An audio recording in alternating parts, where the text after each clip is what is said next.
Hello students, this is advocate Neeraj Gupta. इस video में हम डिस्कस करेंगे फ्री कंसेंट का लास्ट पॉइंट, मिस्टेक, भूल। कई बार कोई कॉन्ट्रैक्ट होता है तो भूल पड़ जाती है।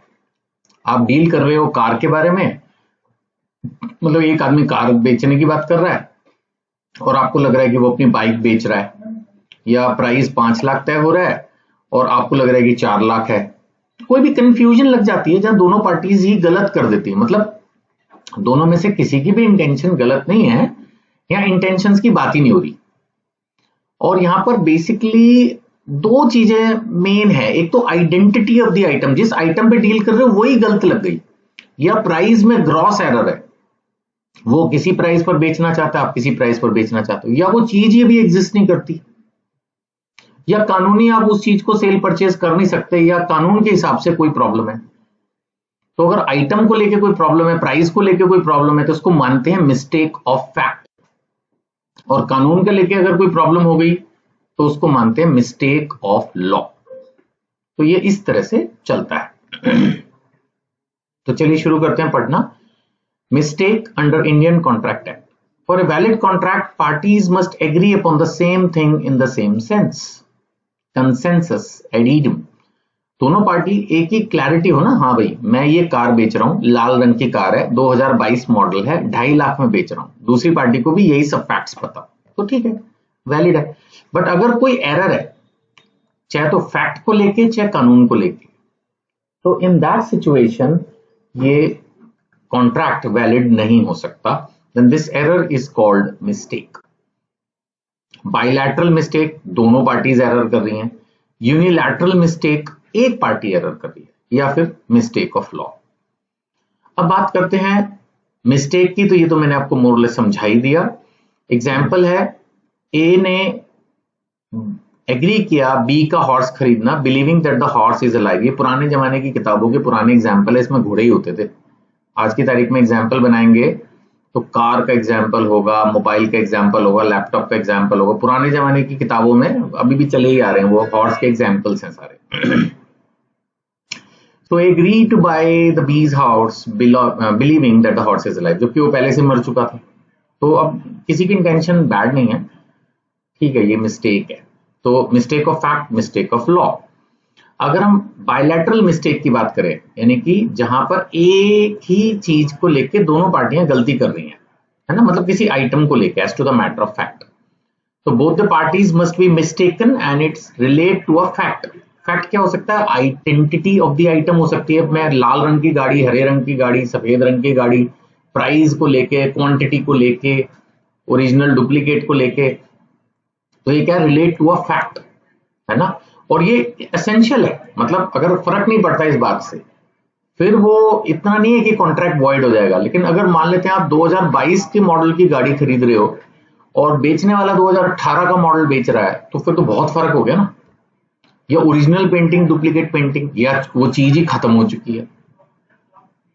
So the mistake must exist at the time of agreement. अब इसके एग्जांपल डेड हॉर्स का तो मैंने बता ही दिया। बर्न्ड कार, सेम, आप जिस कार को बेच रहे हो वो पहले से ही जल चुकी है। कोलैप्स्ड हाउस, घर पहले से ही टूट चुका है। एक्वायर्ड लैंड, जो जमीन आप बेच रहे हो वो गवर्नमेंट ने ऑलरेडी एक्वायर की हुई है, तो फिर बात ही खत्म, कहां से बेचोगे।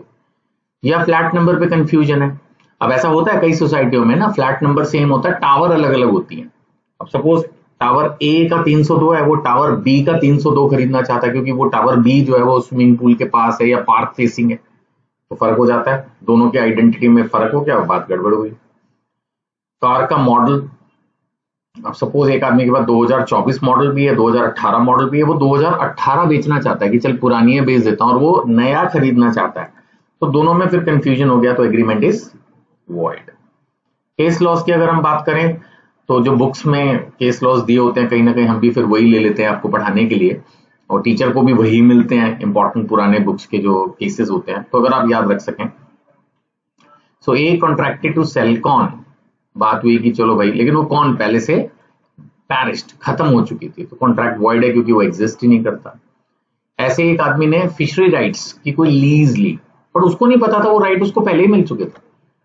कई बार हमें नहीं पता होता, मान लेते हमने कभी लाइसेंस के लिए अप्लाई किया था, वो लाइसेंस हमको मिल गया, वो लेटर अभी तक हमें नहीं मिला, चलो हमने किसी और से संपर्क किया कि यार ये राइट्स हमें दिलवा दे, पता लगा वो राइट्स ऑलरेडी आपके पास थे, फिर ये तो एरर ही होगी ना। अब हम बात करते हैं यूनिलैटरल मिस्टेक की। ये हो सकता है दिमाग में ना घुसे अगर आपने मेरी बात बिल्कुल केयरफुली नहीं सुनी। मिस्टेक तो बायलैटरली होती है, यूनिलैटरल मिस्टेक तो बस पढ़ने पढ़ाने के लिए है। जैसे मान लेते हैं मैं एक गाड़ी आपको 3 लाख की बेच रहा हूं, आपके मन में आ रहा है कि यार सही है, ये गाड़ी तो 5 लाख की है, 3 में मिल रही है, ले लेता हूं। भाई तेरे को अपने आप ही दिमाग में कीड़े उठ रहे, मैंने तो 3 लाख की चीज 3 लाख में थी। या सपोज मैं एक मकान बेच रहा हूँ, आपको खुद ही लगता है यार यहाँ पर सामने मेट्रो स्टेशन आ जाएगा, यहाँ पर सिनेमा हॉल बन जाएगा, मॉल बन जाएगा, हाईवे निकल जाएगा। आप खुद सोच रहे हो, मैंने तो कहा ही नहीं, ना इसमें कोई हिडन ट्रूथ है। तो कई बार ना बायर खुद ही अंदाजा लगा लेता है। माना मैंने एक बैग आपको दिया, 500 रुपए का है, उसके ऊपर जो भी प्राइस टैग ब्रांड सब लिखा हुआ है, आपको लग रहा है वो इम्पोर्टेड है, मैंने तो कहा नहीं। तो यहाँ पर क्या यूनिलैटरल मिस्टेक है, एक पार्टी अपने आप कुछ अज्यूम प्रज्यूम कर रही है, तो इसमें कॉन्ट्रैक्ट वैलिड रहता है। ये कुछ नहीं, one party as at mistake, वो अपने आप ही उसको क्लैरिफाई करना चाहिए। कहीं ना कहीं आपने सुना होगा, ठीक है मैं अभी आपको सेल ऑफ गुड्स नहीं पढ़ा रहा, but let the buyer beware भी तो होता है, उसको भी तो सब चीजें क्लैरिफाई करके चीज खरीदनी चाहिए। कोई सर्विस ले रहा है, कुछ ले रहा है नहीं। अब मान लेते कोई हवाई जहाज की टिकट ले रहा है और वो अपने आप ही प्रिज्यूम कर ले कि मेरे को खाना भी मिलेगा, चाय कॉफी भी फ्री मिलेगी। जरूरी तो नहीं है, डिपेंड करता है कि क्या है, कैसा है। या सिनेमा हॉल में आप टिकट खरीद रहे हो तो जरूर तो नहीं है कि भाई आपको रिक्लाइनर सीट्स मिलेंगी, और खुद ही अगर अपने मन में कुछ भी प्रिज्यूम कर रहे हो तो that's an error on your part. आप पहले पूरा क्लैरिफाई कर लो ना। ये तो एक सिंपल एग्जांपल लिया गया है कि उसने 5,000 लिख दिया गलती से 50,000 की जगह, टाइपिंग एरर हो गई। ये भी हो जाता है, एक पार्टी से गलती होगी, उससे कोई फर्क नहीं पड़ता, कॉन्ट्रैक्ट वैलिड रहता है, उसको ठीक कर दिया जाता है। या ए ने एक जमीन खरीदी है सोच के कि मेट्रो स्टेशन आएगा, ये भी उसकी अपनी सोच थी। या वो 10 लाख की एक पेंटिंग खरीदता है जबकि वो थी करीब 5 लाख की, अब उसको बाद में पता चलता है तो उसकी गलती है। बट यूनिलैटरल मिस्टेक में अगर एक पार्टी थोड़ा गड़बड़ करती है तो वो उसकी गलती नहीं मानी जाएगी, वो तो फिर फ्रॉड ही टाइप हो गया। अब जैसे identity of the person, a fraudster pretended to be another businessman. आप मिस्टर रमेश से डील करना चाहते हो, लेकिन रमेश कोई रेप्यूटेड बिजनेसमैन था, दूसरे ने भी अपने आप को वही रमेश पेश कर दिया, हाँ जी मैं हूं। या ऑनर ना हो के वो सिंपल कोई पड़ोसी था और उसने कह दिया हाँ मैं ही हूँ जी, गलती से डील भी हो गई, तो वो तो फिर फॉल्स आइडेंटिटी है, कॉन्ट्रैक्ट वॉइड है, वो तो फ्रॉड टाइप हो गया।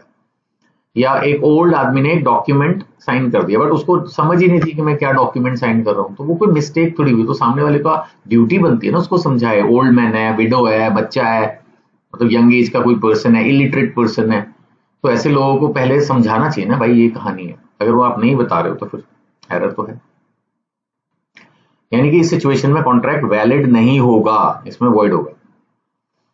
Next is mistake of law. अब इंडियन लॉ अगर आपको नहीं पता तो इससे कुछ नहीं होता। कुछ नहीं होता मतलब कॉन्ट्रैक्ट वैलिड रहेगा और आपको नुकसान भुगतना पड़ेगा। Ignorance of law is no excuse. ये बहुत इंपॉर्टेंट पॉइंट है, आप एक लॉ के स्टूडेंट हो, हमेशा के लिए याद रखना, आपको भी पता होना चाहिए, सबको पता होना चाहिए। अगर वो बोलेगा कि मेरे को नहीं पता, जैसे माना किसी ने कोई ट्रांजैक्शन कर ली without knowing the licence law, भाई कोई भी चीज आप फैक्ट्री चला रहे हो तो लाइसेंस की जरूरत होगी, प्रिज्यूम करो और उसके बारे में पता भी करो। अब आप एक प्रॉपर्टी खरीद रहे हो, जैसे सोसाइटी फ्लैट होता है तो उसमें सोसाइटी से एनओसी मिलती है, मेंबरशिप होती है, मेंटेनेंस होती है। आप बोलो मुझे पता नहीं, इससे थोड़ी होता है। गाड़ी चलाओगे तो लाइसेंस तो होना ही चाहिए, आप बोलो मेरे को नहीं पता था, अच्छा गाड़ी चला रहे तो लाइसेंस भी चाहिए, तो बात हुई। तो आपको इंडियन लॉ पता होना चाहिए, और इसी काम के लिए तो फिर वकील होते हैं ना। अब माना आपको जी बीमारी होने में मुझे नहीं पता कौन सी दवाई खाएं, तो डॉक्टर है ना, आपको नहीं पता कोई बात नहीं, डॉक्टर से पूछ के खा लो ना। ऐसे अगर आपको कानून नहीं पता तो एडवोकेट किस लिए, सलाह लो उनसे जाके, हर जगह कोर्ट तो होते ही है ना। ऐसे प्रॉपर्टी रजिस्ट्रेशन अनरजिस्टर्ड डॉक्यूमेंट के थ्रू कर दी, रजिस्ट्री तो होती है प्रॉपर्टी में, नहीं पता तो फिर कैसे काम चलेगा भाई। माइनर के साथ एग्रीमेंट कर दिया, 16 साल के बच्चे के साथ, आपको पता होना चाहिए कि 18 साल से ऊपर का ही एग्रीमेंट कर सकता है। मोहरी बीबी धर्मोदास घोष यादव। स्टैंप ड्यूटी नहीं दी आपने, सिंपल कागज बना लिए, वाह भाई वाह। अब ऐसे अगर अलाउ करने लग जाएं तो फिर तो सारे लोग बुद्धू बना देंगे सरकार को। स्टैंप ड्यूटी भी थोड़ी बहुत नहीं होती, 1 करोड़ के मकान पे 7 लाख होती है।